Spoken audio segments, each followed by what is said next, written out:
जावेद अख्तर साहब का एक लेक्चर याद आया जिसमें वो कहते हैं कि आप अगर अकबर के दौर को स्टडी करेंगे तो आपको फख्र महसूस होगा, गर्व होगा कि आप अकबर के इंडिया से ताल्लुक रखते हैं, आप अकबर के इंडिया में पैदा हुए हैं। Akbar was the most secular Raja of India, और अकबर ने इंडिया को कहां से कहां पहुंचा दिया। आप जिक्र अच्छा। कर रहे थे कि पानीपत का, आप जिक्र कर रहे थे अकबर के जो जेनोसाइड हुए थे, तो जरा बताइए कि अकबर, जावेद अख्तर साहब जो फरमाते हैं वो इतना सेक्युलर था, इतना अजीम था? अकबर मेरे विचार से जितने भी इस्लामी आक्रांता हुए हैं उनमें सबसे गंदा और सबसे मलिन चरित्र का सबसे नीच था तो वो अकबर था। और उसका कारण मैं आपको बता देता हूं। नंबर वन, अकबर ने हिंदू राजाओं की लीडरशिप को परचेज किया। जैसे उसने जयपुर की लीडरशिप, जो जयपुर के राजपूत थे उनको, क्योंकि जयपुर के राजपूत बेचारे आउट नंबर्ड थे और वो प्लेन्स में थे, मेवाड़ के जो राजपूत थे वो अरावली पहाड़ियों से सुरक्षित थे, तो जयपुर के राजपूतों की कंडीशन मेवाड़ के राजपूतों जैसी नहीं थी।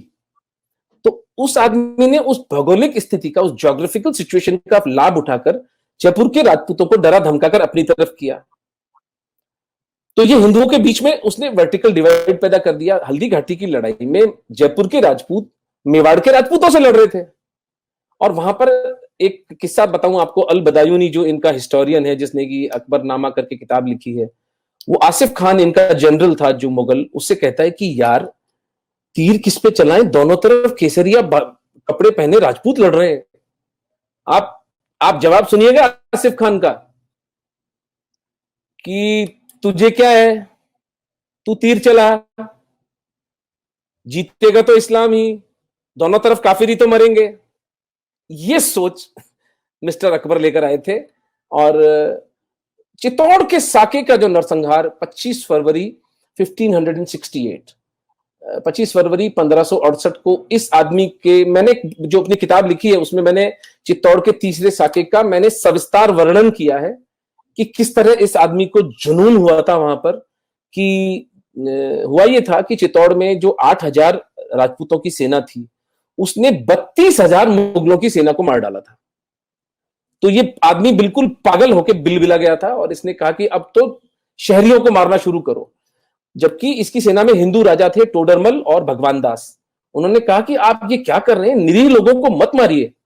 लेकिन इस अकबर ने नहीं सुनी। वो पूरा वर्णन मैंने अपने चैप्टर में किया है, उसको पढ़िएगा आप, कि उसमें कितनी नृशंसता से छोटे छोटे बच्चों को तलवार की भाले की नोक पर यूं घुमाया गया है।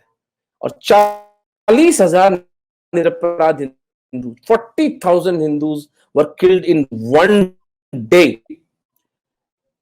उन हम हिंदू जनेऊ धारण करते हैं, यहां पर धागा होता है, तो जब जितने हिंदू मरे उनका जनेऊ का वजन 74.5 मण, यानी एक मण होता है 40 किलो का, तो लगभग 3,500 किलो, 3,500 किलो उस जनेऊ का वजन था, जितने नागरिकों की अकबर ने 25 फरवरी 1568 को हत्या की थी।